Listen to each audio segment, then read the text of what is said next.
What's going on, ladies and gentlemen? Welcome back to another UFC prediction video. We've got a massive card on our hands this weekend. Mexican Independence Day, Noche UFC, red-ass season, Rida, however you say it, the Saudi Arabian city, but oh my god, UFC at the Sphere.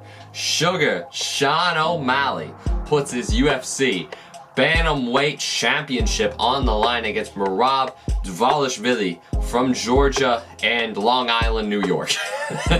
God, I just needed to say that because that sounds so funny to say. And we also have a very compelling trilogy between Alexa Grasso and Valentina Shevchenko. The trilogy, it will all be settled this weekend. This could honestly end up being another Brandon Moreno, Davison Figueiredo in my opinion.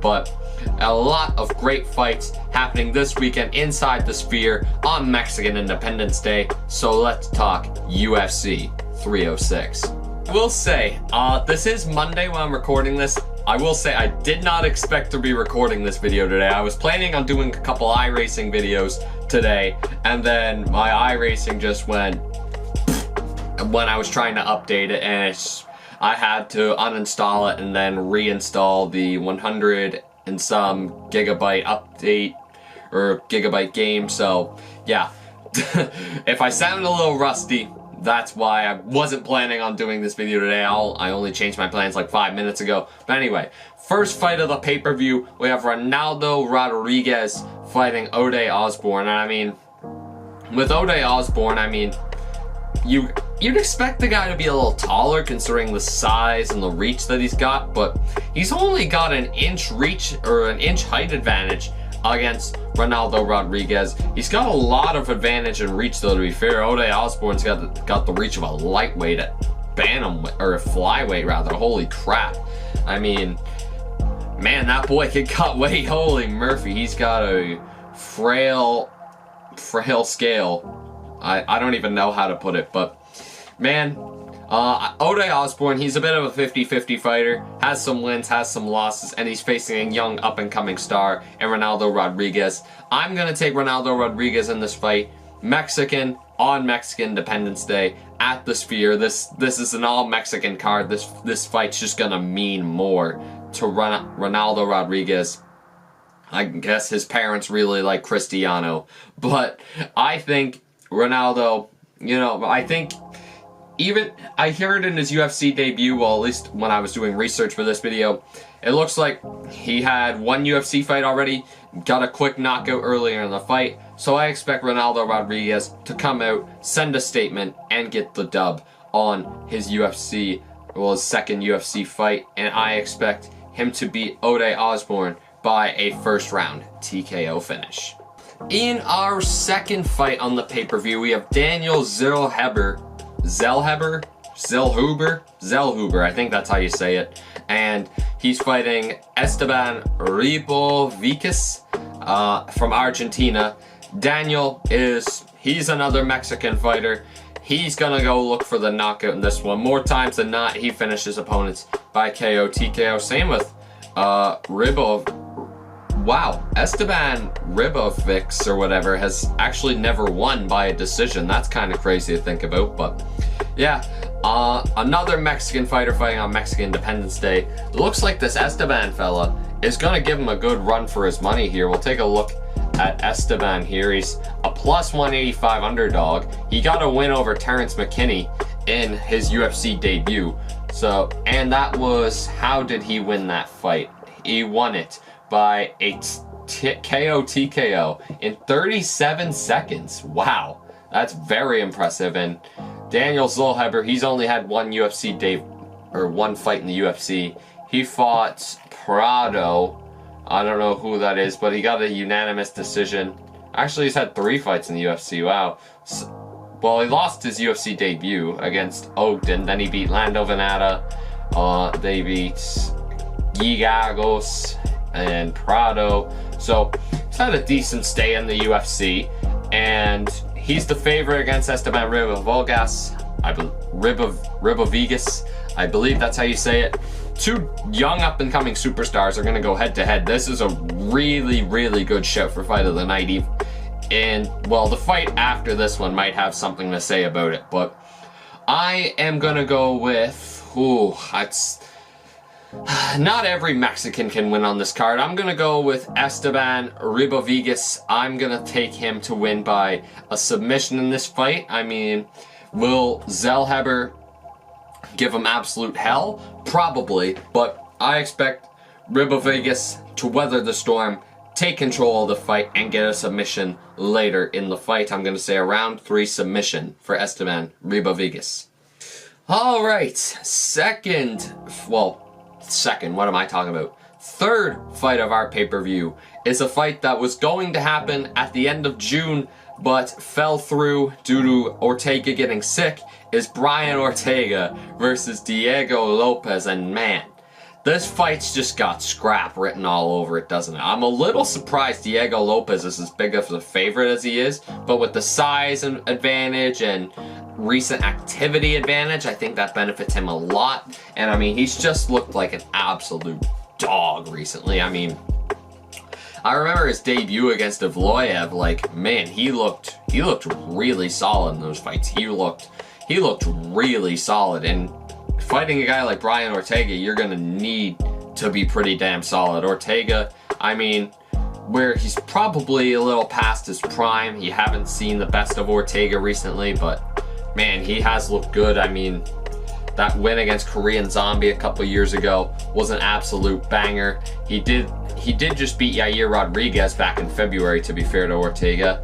And I mean, the 2 fights before that were actually when Rodriguez beat him, and then he got revenge on Yair Rodriguez. So Brian Ortega, I mean, he has been around recently, hasn't been as active as one would want him to be. I mean, the fight against Yair Rodriguez was a rematch of a fight that happened 2 years before that. So 2 fights in 2 years is not ideal, but still, Brian Ortega, he's got the skills. We all know how good his jiu-jitsu is, but Diego Lopez has got pretty good jiu-jitsu in itself. I mean, if I'm Diego Lopez, I want to keep it on the feet against Brian Ortega. I want to try to outstrike him. I can just see Diego Lopez being more fast, more skilled, more technically gifted than Brian Ortega in this situation. I can just see that is how the fight would be playing out.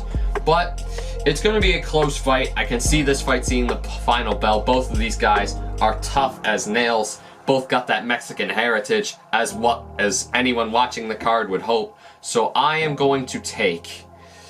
Oh, it's a close one. It's a really close one, this fight. I can see this fight going either way, but I am really, really leaning towards Diego Lopez in this fight. I can see him just outworking Brian Ortega, getting some great punches landed.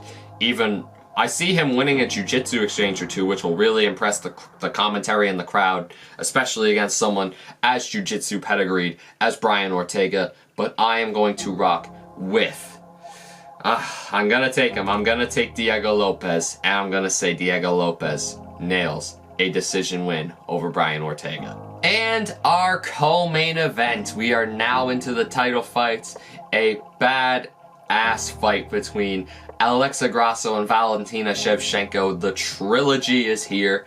I've gone back and looked at the 2 fights before predicting this one, and I gotta say, in the first fight, I think Valentina did have the edge, but Alexa Grasso had a beautiful game plan for that fight. I have to give her a lot of credit. Waited for that spinning kick, timed it, got her down on the ground when she was off balance, sunk in the rear naked choke, got the submission, and that's how Alexa Grasso became the UFC women's flyweight champion.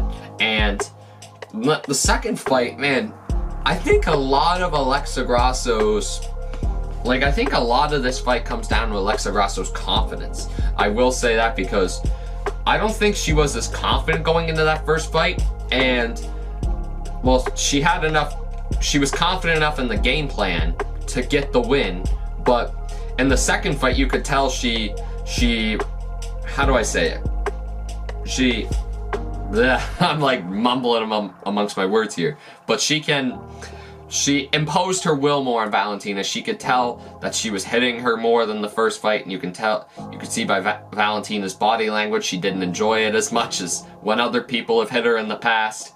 And yeah, no, I think a lot of this fight comes down to what's in the mind of Alexa Grasso. What's her mental state going into this fight? And I mean, we all know about Valentina. She is just a stone cold killer, man. Shooting guns in the desert, training Muay Thai in Thailand, and like, I think she's the women's, well, the WMF, the women's motherfucker. just the women's BMF. That's all you need to know. Valentina is, she's just crazy. She's just absolutely crazy. Skilled from everywhere in every position, on the ground or on the feet. Like, she's just great. Like, her judo trips especially, and those takedowns that Valentina can land. Oh my god, they just look brutal most times. Like, and obviously Valentina was the dominant champ for so long. She's more than earning of getting a trilogy fight after a draw. So, oh man, how do I see this fight going? Oh, I mean, I think Grasso did edge the second fight, rather, to be honest. I did think Grasso edged that fight. Oh man, and it's on Mexican Independence Day. It's UFC Nache again. The second fight was on UFC Nache. I actually couldn't watch the fight live last time because we had a hurricane rip through where I live, and it completely took the power out for like 5 days. So I was like, oh my god, I need internet. I was like dying without it, but thank god I was actually able to work and stuff through it. But yeah, man, who am I gonna take in this fight? I don't know. I honestly do not know. I'm gonna take Valentina. That's what my gut. Actually, no, my gut's telling Grasso. It's just my brain's telling me Valentina. Screw it. It's Mexico. I should never bet against Valentina Shevchenko, but I'm gonna take Alexa Grasso. What are the betting lines for this fight? Wow, pretty well dead even. And I mean, I think these two could even have a fourth or a fifth fight. Like, the first two fights have been that good. But I am going to take Alexa Grasso to just edge a decision over Valentina Shevchenko. I think this fight could go either way, and I think Alexa Grasso can, if she's confident enough, Alexa Grasso can win this fight, and I think she will be more than confident enough, especially with two fights with Valentina previously. I think that'll help her a lot heading into this third trilogy fight in the Sphere. Alrighty then, your main event of the evening, the Sugar Show O'Malley facing Merab Dvalishvili for the UFC Bantamweight title. Man, I'm just looking at the stats between their height. It did not look like it was that much of a height difference during their face-off in front of the Sphere or whatever. It did not look like that much of a height difference. But yeah, I have a really good feeling we're going to see a dogfight in this one. I mean, the last time O'Malley faced someone similar to Merab style-wise was obviously Aljamain Sterling, and yeah, Aljamain Sterling got dropped pretty bad. I ain't gonna lie, Aljamain Sterling did get rocked pretty hard by Sean O'Malley. But honestly, I can't see Merab getting finished. I just can't. I mean, if anyone can do it at bantamweight, it's O'Malley. I'm not underestimating that, but like, this dude's got screws loose in his head. Like, have you ever seen that video of him jumping into the ocean where it's just like in the middle of January and he just like dives in head first and it's nothing but ice? Like, this dude is an animal. I think he's gonna just walk through O'Malley's punches and be like, what? You can't touch me, brother. You can't touch me. Quit smoking, brother. That's just how I see with Merab. He's such a funny guy, man. I really like him. These are two great personalities to be having in the ring. I will say that. But oh man, I really do think this is going to be a good fight. I really do think this is going to be a good fight. I mean, if I was Merab, I would be on the front foot constantly, just getting in O'Malley's face, bop, weave, dodge, get the takedown when he's up against the fence. Just keep O'Malley on the back foot, man. Keep O'Malley on the back foot. Keep him moving. Make sure he never has control for a second in that fight. That's Merab's key to victory. If I'm O'Malley and you know you have a forward pressing fighter like Merab, I mean, you wanna practice your knees when he comes in for the takedown. You wanna practice your sprawls. You wanna work on your counter strikes. If you could just step back when Merab goes for the takedown, cut off an angle, boom, boom, KO. I mean, I can just about guarantee that's what Tim Welsh has got him doing back in Arizona. So, oh man, it's actually so sick that these two are going to be fighting in the Sphere. I can actually not wait to watch the broadcast of this. I think it's going to be such a compelling fight. Such a compelling fight. But, man, who are we going to take on this one? Who are we going to take? This fight could very easily go either way. Very, very easily. But, man, my gut's telling me Merab, and I don't know why. My gut is telling me, now my head's telling me Merab, and now my gut's telling me O'Malley. Like, it's going back and forth all the time. Like, these championship fights are so even, I gotta say. They picked very competitive championship fights to have in the Sphere, I will say that. But, man, this is a fight. Anything can happen. Can Merab... See, I just don't think Merab's, like, loopy striking style is gonna have any hope of landing on Sean O'Malley. Sean's just gonna lean back, especially with a reach advantage, and just snipe him all day if he tries to stand with him. And I could see Merab getting a ground and pound finish here. I really could, but I mean, I think Merab needs to work them leg kicks too, but I can see it being similar to the Cheeto Vera fight for O'Malley, well, the second fight, but not as dominant, if you know what I mean. I can see O'Malley having good moments. I can see Merab having plenty of good moments. I do think this is O'Malley's toughest fight in the division. I will say that. I do think this is the toughest fight for O'Malley in the division. And who are we gonna take here? I don't think I'm gonna pick against O'Malley for anybody else, so screw it. I'm gonna take Merab. Screw it. I mean, I love the Sugar Show. I think he's a great dude. I'd love to smoke a blunt with him sometime, and I don't even smoke.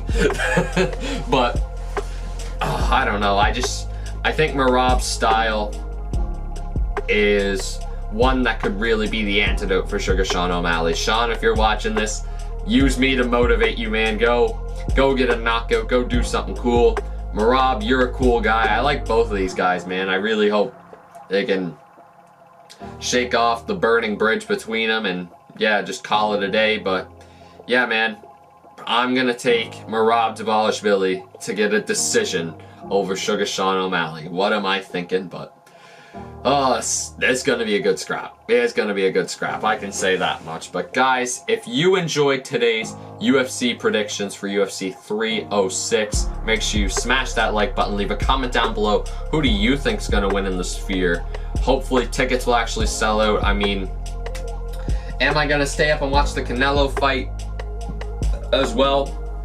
It's probably going to have to happen right after O'Malley and Dvalishvili, because they'll just be chilling, waiting, or whatever. So, yeah, man, hopefully Canelo can get the win as well. And, yeah, guys, I will see you for the next UFC prediction video, which is honestly not that far away, but... Drama. But, take care, guys. I'll see you for UFC 307. Take care, and peace.